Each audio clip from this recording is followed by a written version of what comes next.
Let's talk about something we've all felt before. You're stuck in line at the grocery store. The person ahead of you fumbles for change. The cashier chats away. Your jaw tightens. Why is this taking so long? That heat rising inside? That's anger. It feels instant. But what if it's been building up for a long time? We've all been told to calm down when we're angry. Some say we should suppress it, pretend it's not there. Others say we should release it by yelling into a pillow, breaking things, or even smashing plates in a rage room. But have you ever noticed that none of these methods actually resolve anger? There's a thought, popularized by Eckhart Tolle, that might hold the key to truly mastering this emotion. Tolle once said, "Whatever you fight, you strengthen, and what you resist persists."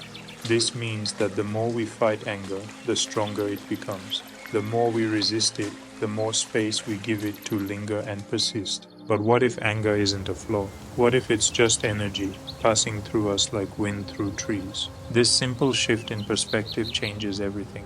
Because if anger is just an energy field, then we don't have to react to it. We don't have to fight it. And most importantly, we don't have to become it. Instead, we can observe it. And in that observation is where your power lies. In this video, we'll explore how anger moves through us, how shifting your perspective can help you break free from its grip, and practical steps to detach from it. But first, if anger is just an energy field, why does it sometimes feel so overwhelming? The answer lies in how it lingers and grows. Anger doesn't just appear out of nowhere, it follows a cycle. It builds, feeds itself, and repeats. Understanding this cycle can help you break free from it.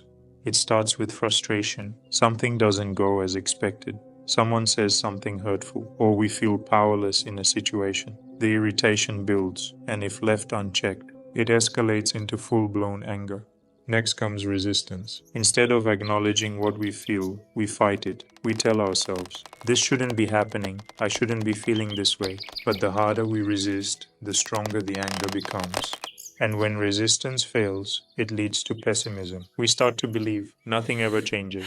Why even try? This drains motivation, leaving us stuck, feeding back into frustration, and starting the cycle all over again. The result? We stay trapped in the same emotional patterns over and over again. But what if, instead of resisting, we simply witnessed these emotions as they arose? What if we stepped back and observed them?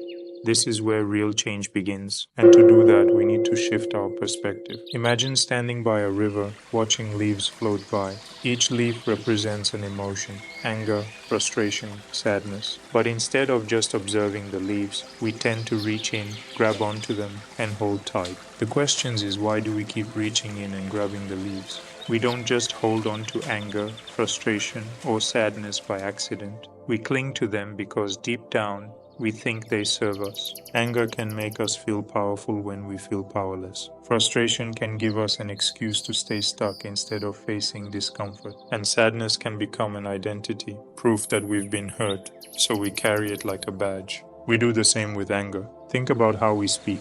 We often say, "I am angry," or "I am frustrated." This kind of language makes anger part of our identity.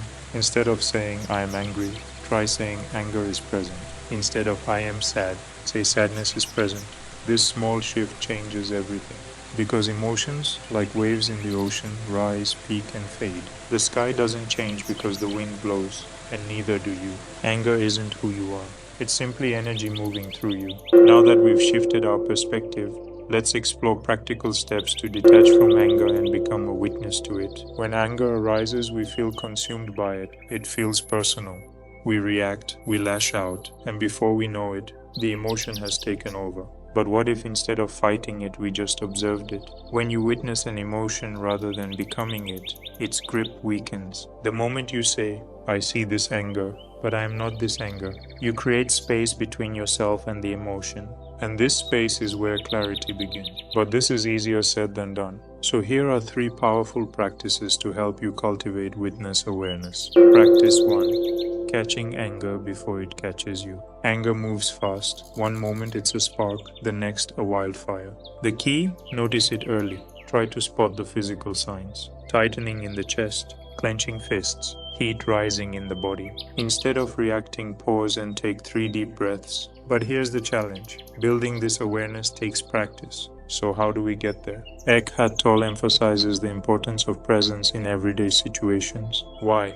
because when you practice presence in non-challenging moments, you'll be more aware in difficult ones. One way to build presence is through nature. When you look at a flower, don't just label it as a flower. Observe it with alert attention. Notice its colors, shapes, and the essence beyond its form. Or when drinking tea, notice the warmth, the taste, the sensation. When you do this regularly, you'll shorten the time it takes to recognize when anger is taking over. At first, you may realize it minutes after an outburst, but with practice, you'll recognize it seconds into the event or before it even happens. And when presence is strong enough, you'll have a choice. Do you react through your ego or do you respond differently? This state of awareness frees you from old conditioned patterns. Practice 2. Grounding yourself. When emotions take over, grounding brings you back to the present moment. Next time anger rises, try this. Feel your feet on the ground. Notice the rhythm of your breath. Name 3 things you can see, hear, and touch. These small actions pull you out of emotional overwhelm and into awareness. And the more you observe anger, the less control it has over you. Practice 3. Self-compassion. Most of us judge ourselves for feeling angry, but self-compassion dissolves judgment. Instead of saying, I shouldn't be feeling this way, try saying, it's okay that this emotion is here.